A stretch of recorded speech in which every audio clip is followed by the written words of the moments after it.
What's up? What's up? Happy Wuzzup Wednesday to the Black Phoenix Brigade. Friends and family and everyone tuning in to the sound of my voice, welcome to another Wuzzup Wednesday. And for the second time in the history of Wuzzup Wednesday, we're doing this a little different today. Because there are some things I want to talk about, but I don't know if I even want to write about them right now. I just want to talk to my peoples. So thank you for tuning in to this Wuzzup Wednesday. Last week I took off. Had a lot going on. Just couldn't get to it. And a couple weeks before that, I've been letting the big homie G take over, write the articles out. But this time, it's me. And rather than write, I want to talk to my peoples. All right? So thank you for tuning in to What's Up Wednesday. Thank you for rolling with the format change. It's not going to be every week. But every now and then, we'll do a little different. And this is even more different than the first one I did, because this time I'm going to kind of freestyle a little bit. I had a point the last time, and I did a lot of things in there. But this time, we're just going to kind of freestyle this a little bit, all right? Because some things that happen and some things are afoot. And I got to talk about it.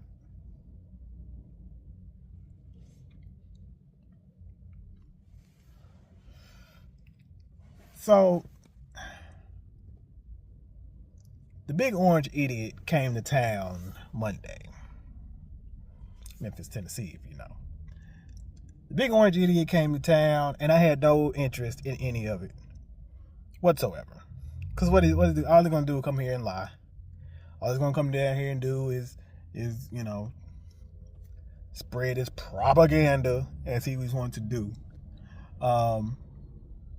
But he's here, right? So what are you going to do? And in him being here, there are things that, Memphis is undefeated. Because Memphis will, there were three that are like, well, what should he do while he's here?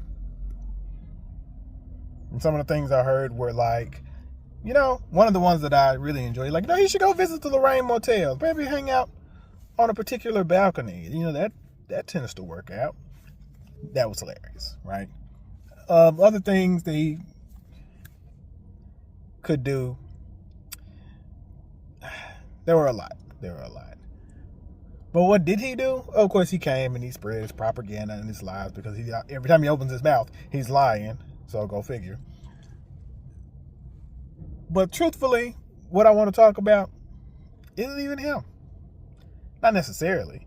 I mean, we could talk about the task force and this idea that they've reduced crime by 100%. Reduced crime by... He got on the news and said, well, he's reduced crime by 70%. Meanwhile, wasn't it like a month ago that a cop got shot in the face and we still ain't found him? Doesn't sound like crime is that far down. Not to mention, and somebody else brought this up, and I think this is a really good point. The task force got here in September. Okay? Right at the front end of the fall. Which means by the time they got here, it was cooling down. October is right around the corner. November, Thanksgiving, the holidays, Christmas, New Year's. Then it's been winter. We were on ice for like 2 weeks, So things have been really, really calm, because that's what they do. Because it doesn't get serious. It doesn't get real until it starts to heat up. And guess what it's doing now? It's heating up. So it's about that time. It's about that time for things to start heating up, for things to start getting real. So we're going to see what this task force is really about. Are you really making things safer? Because the only thing that you're really doing for the most part is being a visible deterrent here and there. And not always for the people that you're trying to be a deterrent to. Because here's the thing, sure, you want to deter criminals from doing criminal things. That's cool. But you know what else you're doing? You're deterring regular people from wanting to be bothered. I was driving through the Mound a couple days ago. And at this random corner store, you just see like 3 National Guardsmen just posted up. And, you know, in this particular neighborhood, of course, it's like, okay, well, I guess I can understand that a little bit. But in the same breath, if I wanted to go to the corner store to get me some, you know, whatever, I don't want to be bothered with. I don't even want to, like, it's unappealing. I've seen them somewhere everywhere. Also, I'm standing outside of like Burlington or Ollie's around Christmas. What? They're always downtown. Plenty of them are downtown. So all of these things that they're saying they're doing, these arrests that they're making, the guns that they're getting off the street. Again, you're quote unquote getting all these guns off the street, and there's still so many guns on the street. Now, we'll see, because maybe you hit it hard through the winter and now the summer's going to be easy peasy lemon squeezy. But we'll see. And they're here indefinitely, because what they asked the orange idiot was, how long will the task force be here in Memphis? And he said, oh, well, as long as they want them here. And they do want them here. Now, why would you think that? Why would he think that we actually want the Memphis, whatever it's called, task force, the safety task force here? Because did you really poll the people? And don't get me wrong, there are a lot of people who want things to be safer here in the city, because it can get a little crazy. But was this the way to handle it? Is this what anybody really wanted? Is this what anybody really asked for? The National Guard? So what makes you think that the people on here? Oh, well, I would suppose if you go to any Fox 13, maybe WMC 1005, any news outlet Facebook post locally from Memphis, and you will see exactly who wants the task force here. And wouldn't you know who won the pony? Now, it's a few of us who, of course, you know, can't see the forest for the trees sometimes. But then there are some of us who completely have, I guess, bought in is the question, for the thing to say there. Not sure how we got there. And that brings me to the main reason I wanted to do this video. Because the main thing I think that they are using, or the person they're using, or the face that they're trying to use to represent the blacks, because that's what it's about, the blacks, right? The thing they're using to try to represent the blacks is actually someone that I somewhat know. I won't say I know them well. I know enough to have hung out a few times here and there back in the day. And I'm not going to mention their name, but if you were watching yesterday, or if you've kind of been anywhere remotely in the know, if you knew this person or know this person, you know exactly who I'm talking about. You know exactly what I'm talking about. So, not going to say any names. They know who they are. But to see someone who once stood in community, supposedly stood in community with us as a people, and us even as a community, you know, the Memphis kind of underground hip hop, Memphis hop, that section of things that I'm a part of, or I've been a part of. To see someone who once seemed to stand in community with us completely flip, turn, sell out, sell their soul, cash out for a check, whatever the grift is here. Since he's on one who stood there with us, then become a puppet, and again to sell us out, because again they use her, them, the pronouns are her, but I'm trying to be whatever, to use them as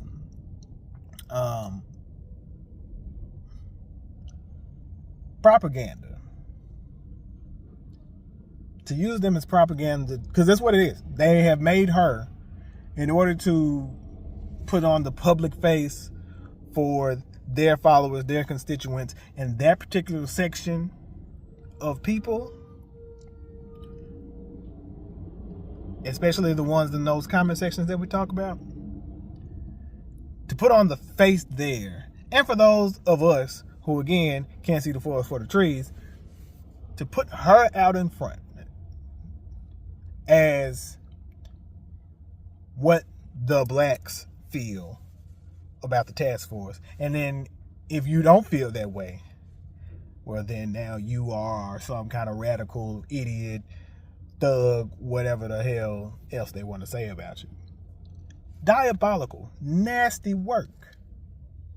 And the thing is,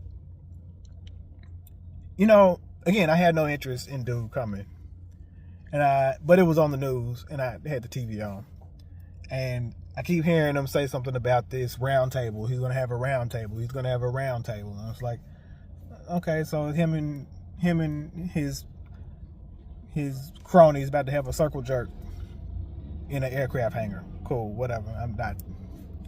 Whatever. There's nothing of value that's gonna come out of this that I need to listen to.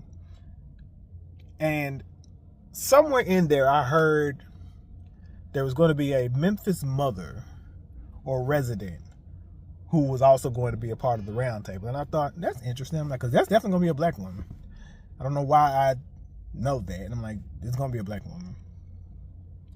And I don't know, somewhere in my mind, I thought, well, maybe they're going to have somebody who's actually going to kind of push back, I guess, or at least be able to have a certain conversation. I knew there were certain people that wasn't going to be, but I didn't know who it was going to be. And I'm like, that's interesting. And I never looked into who it was going to be. I didn't anything like that until I heard the statement that was being made. I read it somewhere, rather. And the statement was like, I didn't just hear about the crime. I lived the crime. And now, thanks to the Memphis City Safety Task Force, I'm able to go outside and drink sweet tea on my porch. And I said, that sounds familiar.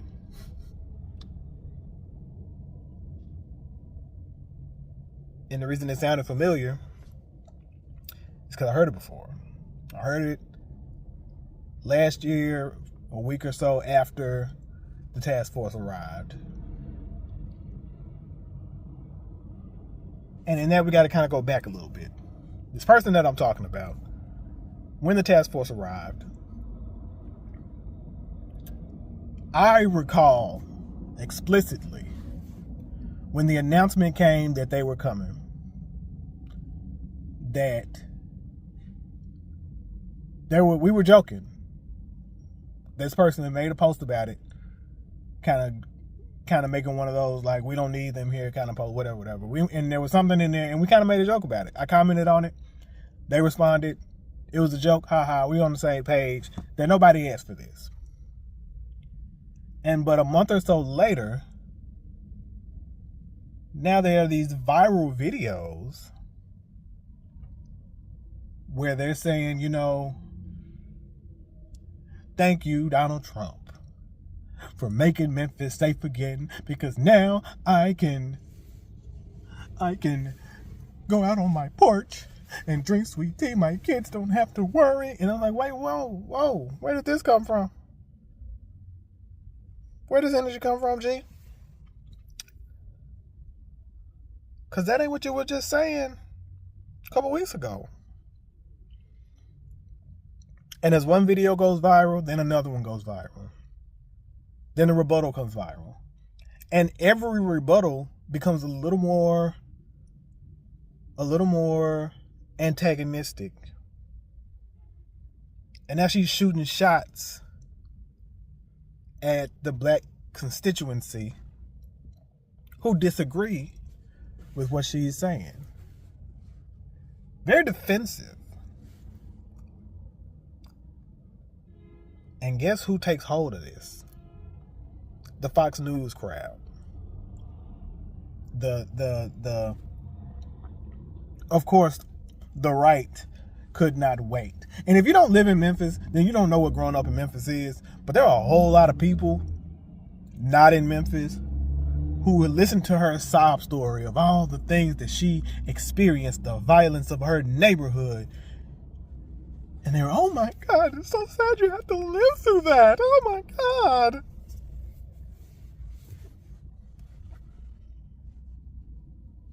It's Memphis.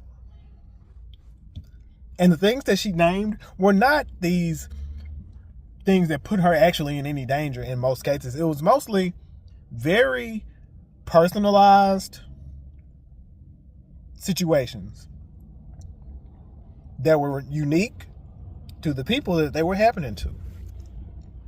Were there probably some situations that were, I guess, a little more spread out? Sure. And not to say that her and her family were never in danger. I'm not going to say that. But I'm going to say,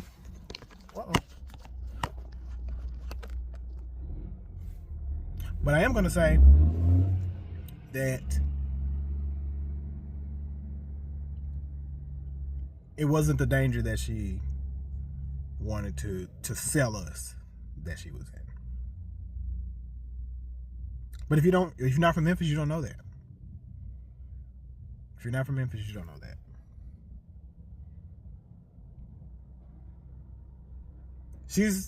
She's selling us out for the performance to white supremacy, white leadership, to be the face of the blacks in Memphis. And she's not at all. She's not at all.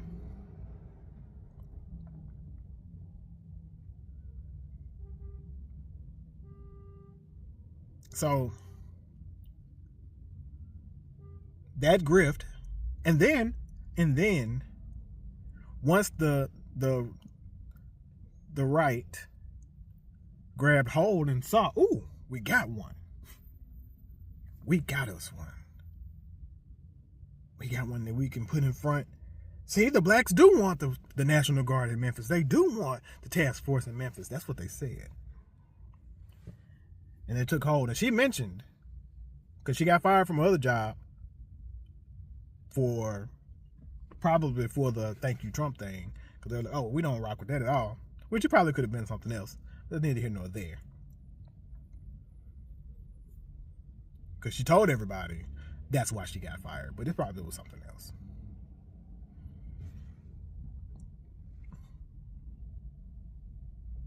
And guess who came calling? Fox News came calling. Okay, we can use this. We need all the positive voices we can get to sell this bullshit, because that's what it is, to sell this bullshit to the American people. Not even to the American people, to the people of Memphis and then the country at large. We could use her. And then the next thing you know, she drops to the lowest of lows and has her son on these videos with her,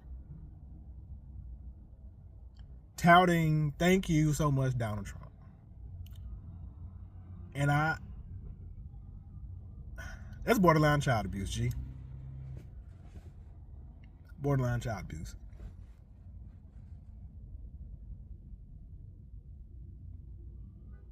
And it's just jarring. It's just jarring for someone you know. Someone that you at the very least thought was cool. To see them reveal their true colors that way is jarring. It's definitely jarring. It's unfortunate. Sad even. But it is what it is, right? And so she gets in front of the president and his sycophants, his merry band of misfits. A black woman, seemingly proud black woman in Memphis, Tennessee. She gets in front of the president and she repeats the bullshit from her little punk ass video. I'm so safe now, and thank you, President Trump. Thank you, President Trump. And you know what? That has to be the signal word for I'm compromised. I've sold my soul. Because that's the thing that they all say in these cabinet meetings that they keep having with his ass. Because they're nothing more than circle jerks in front of TV, in front of cameras, where they all sit around and gloss and glaze over him. Oh, thank you for being the greatest president ever. We're so happy to have a strong president. Thank you, Donald Trump. Thank you, Donald Trump. Thank you, Donald Trump. I ain't thinking that mother. Thank him for what? He did nothing. He did nothing but have us in wars and fuck up the economy and pretty much all the things that Kamala and Hillary and pretty much any black woman or woman well, not white women, because the whites, whatever. But pretty much everything that black women have said he was going to do, he went and did.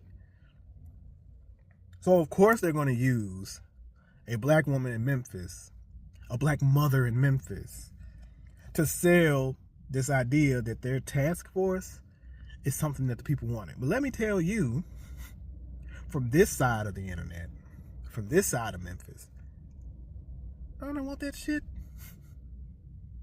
And anybody else could tell you that. Not even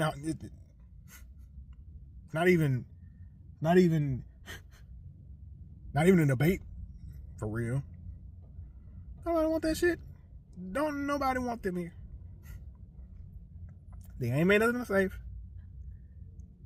The only thing, if they done anything, the only thing they have done is made things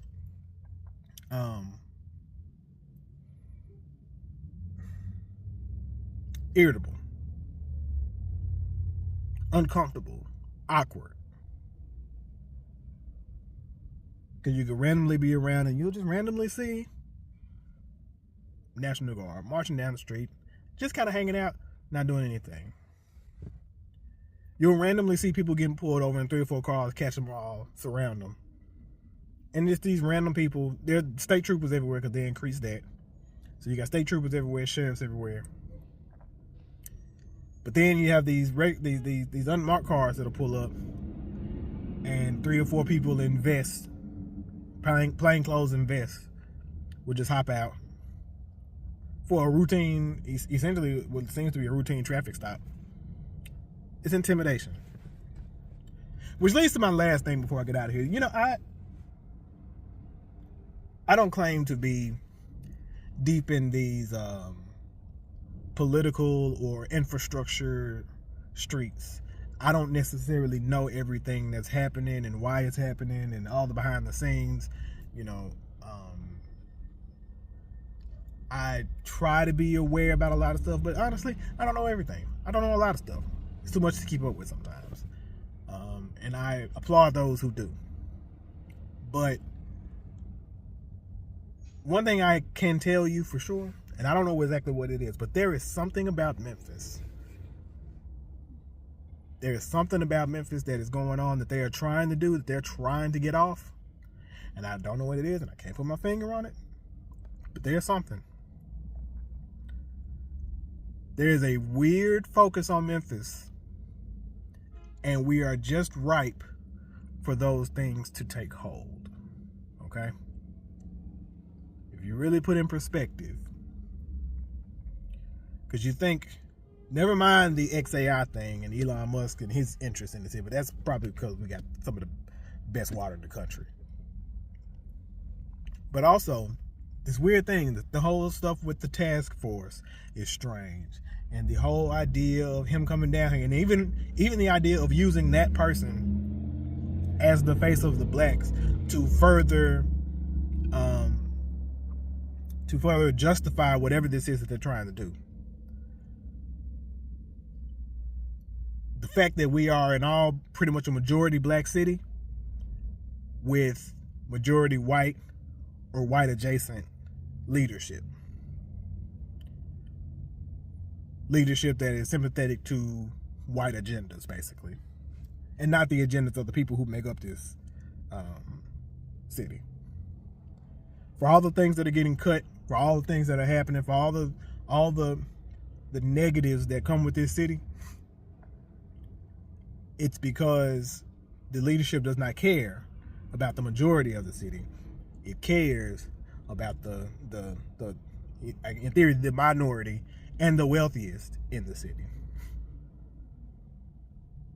And unfortunately, when those of us who look like me, who look like us, when we do get a little bit of wealth within the city, we rush to be associated with said whiteness.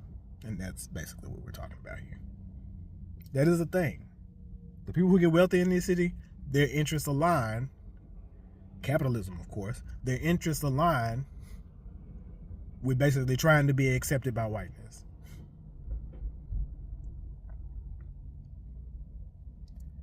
And all of that works in favor of whatever this agenda is with Memphis. And I don't know, it's because we're this blue speck in the space of this entire red state. Shelby County, well, I think the only county in the Shelby County and maybe Davidson are like the only two blue counties, the only two counties that went blue in the last election out of the entire state. So maybe and it's weird, you would think that, because Nashville is, for Memphis to be so black facing, Nashville is very white facing. They are marketing that to the whites.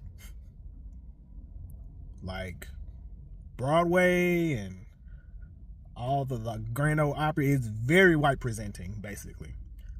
But very, very big black population there too. Memphis, very black. And every time they say they're taking care of crime in Memphis, they're really trying to say, and this is whatever it's all about, the crime is basically a code word for black. So don't be fooled by what they're trying to sell you. Okay? So I say all that to say, I'm not sure what they're trying to do in Memphis, but I want them to stop it. That's what I want. I want them to stop it.